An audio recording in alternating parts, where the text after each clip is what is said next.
Hey there, welcome to my channel. My name's Sarah and I'm dying from a protein deficiency because I'm a vegan.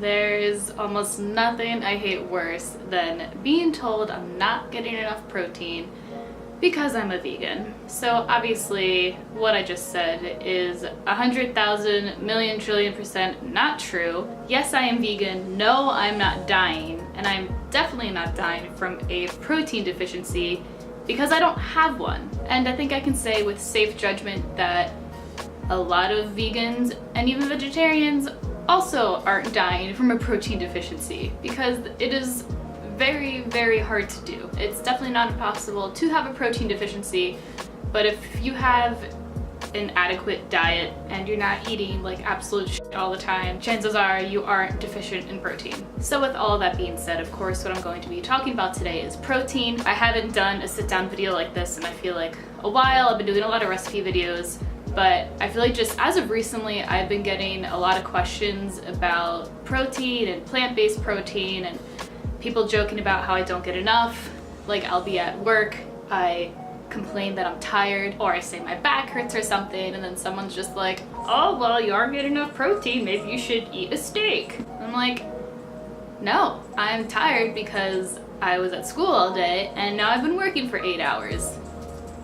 Has nothing to do with not eating any meat, I promise you. So this video is for anyone who is just genuinely curious about plant-based protein, whether you're a vegan or a non-vegan. This might be a good, useful video if you are just transitioning to a vegan diet and really have no idea what you're doing, which is totally fine. We all started somewhere. But I do feel like I have to throw in this disclaimer. I am not a doctor by any means. I am, however, a nutrition student and I'm very interested in this information, but all the information I'm going to be talking about today.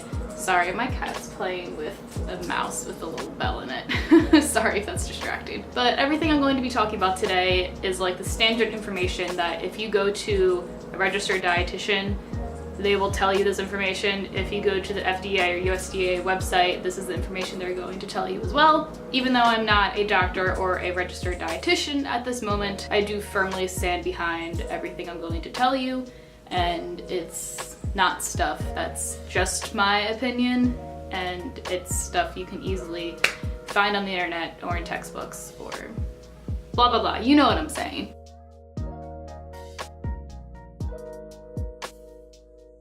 I just don't want to hear any complaints from anyone if for some reason something I happen to say in this video isn't 100% true and you find something else or you think something else. I'm just here, I'm a person on the internet talking about how I feel and what I know. So to start off, some important things to know about protein, whether you are on a plant-based diet or you are a meat eater, there are definitely some good things to know. One, not all protein is created equal. So what that means is by eating one source of protein, you may not be getting the same composition of protein that you would get from eating a second source of protein. All proteins are made up by amino acids, some of which the body can produce, actually only half of which the body can produce on its own.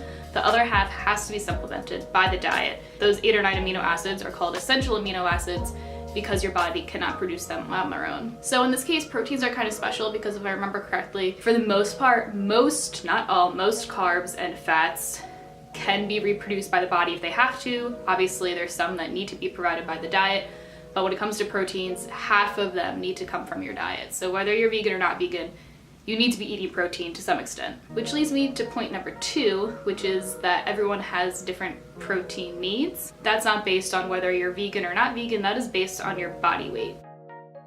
That's not based on whether you're vegan or not vegan, that is based on your body weight. And to some extent, your level of activity. To calculate your protein needs is a very, very easy step. It's just 0.8 grams of protein per kilogram of body fat. But if you're like me and live in America and don't use the metric system, you typically calculate your body weight by pounds. So going from pounds to kilograms is just another very easy step. All you have to do is take your body weight in pounds divided by 2.2 kilograms, and that will give you your body weight in kilograms, and then you multiply that number by 0.8 grams of protein. For example, I'm about 135 pounds-ish. Divide that by 2.2, I get roughly 61 kilograms. Multiply that by 0.8, and my protein needs are about 50 grams of protein. That's literally all you have to do. I recommend figuring out how much protein you need, as it will help you in making food choices every single day. And now back real quick to what I was saying about essential amino acids. I think why a lot of people, specifically people who don't follow a plant-based diet, get very concerned, for lack of a better word. They're probably just shoving their opinions about animal-based protein down your throat.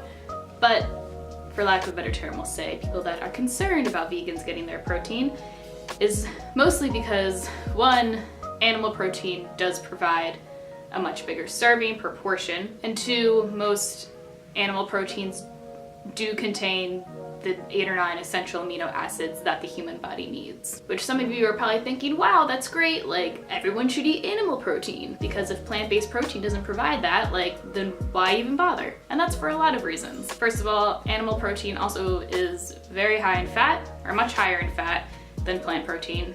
And also, you're eating animals. That's gross. Fish are friends, not food. So moving on to plant protein. There are a lot of sources of plant protein. And no, not all of them are created equal. Most of them do not have the 8 or 9 essential amino acids that you need. However, soy products are one of them. Soy products like tofu and tempeh do provide the essential amino acids that your body needs. So I definitely recommend incorporating those into your diet if you can, but not everyone likes tofu, not everyone likes tempeh. So in that case, of all the other plant protein that there is available, you simply just want to eat a variety of it. Yes, peas are delicious, and that's great that you might want to eat 3 cups of peas in one day to get your protein. However, peas don't provide all of the essential amino acids that you need, so it's good to mix it up and have peas one day and then tempeh the next day, or for different meals, not necessarily just in different days. You need to combine these different plant-based proteins to have a well-rounded diet. By now you might be thinking, Sarah, that's a lot to remember. You just said a bunch of things and I may not care and I may not care to remember. Well, that's why I'm making this video, so I can help you, hi kitty, so I can help you make good choices every single day to make sure you're getting the protein that you need. So what I did is I created a fancy little chart of the foods that I like to eat that contain protein and how much protein is in a serving of each. So for mine, I started to break it down into different categories like meat alternatives and soy products, and then legumes and nuts and vegetables and stuff, but then I just kept forgetting things and adding them back to the list, so mine's kind of all over the place. But you can organize it however you want. At the top, I wrote down my protein needs that I need each day, which 50 is an easy number to remember, but for the sake of making this video, I put it on my little chart. And I just have this on my refrigerator as a really good reference that I can go to throughout the day to see what I should be eating to get, 1, enough protein, and 2, the right protein. What I don't have on this list is all the essential amino acids that each of these foods contains, because that would be a lot. But if you are eating a variety of all of these or all of the plant proteins that you like, you can probably assume that you're getting everything that you need, or find a source of protein that does have all essential amino acids that you eat on a pretty regular basis, and then supplement that with the additional protein sources. So the next time someone tells you that you need to eat a steak or chicken or a cheeseburger to get your protein, you can break out or reference your handy little list of plant foods that provide protein just as adequately as meat does. And for me, there's so many easy ways to reach 50 grams of protein every day. For instance, one of my go-to breakfasts is whole grain bread or a whole grain bagel, either with a little bit of butter and nutritional yeast, or peanut butter. For lunch, I like to have a kale salad with tempeh and a tahini dressing. And for dinner, sometimes I'll do either the banza pasta, which is made from chickpeas and has 25 grams of protein, or just regular whole grain pasta with 8 grams of protein. And in that, incorporate a bunch of vegetables that I have on this list, such as some sauteed kale, asparagus, peas, Brussels sprouts maybe, all of which have good sources of protein. And throughout the day as a snack, maybe I'll make a smoothie that has vanilla or chocolate protein powder in it. Fun little side note, the Garden of Life protein powder actually does contain all of the essential amino acids that we need. So I definitely try and either have that or tempeh at least once a day, if not having both. Essentially, no matter what combination of things I choose to have throughout the day that are on this list, I am most definitely going to reach that 50 grams a day. wow, how hard was that? And even if I don't reach 50 grams, say I only reach 40 grams one day, or I only reach 45 grams one day, I'm not gonna just roll over on the floor and die because my body is lacking protein. But obviously it's not a bad idea to keep yourself in check and make sure you are getting adequate amounts of protein so you don't one day become deficient, which, like I said before, is pretty hard to do. So I think I've pretty much made my argument for eating plant-based protein and how you can sufficiently survive off of not eating animals. And so I hope this video was either helpful for you or informative for you. And if you have any questions, please go ahead and ask. And that's about all I have for you guys for this video. If you liked it, please give it a thumbs up, subscribe to my channel, follow me on Instagram where I post a lot of food pictures and there is no end. That's basically all I post about. And please let me know if I should make more videos like this. I love being a nutrition student. I could talk about food and nutrition all day long with you. So I'd be happy to talk about the other macros or micronutrients, vitamins, minerals, whatever you name it. I will make a video about it. And if you've made it this far, thank you so much for watching. Stay tuned for more videos coming soon.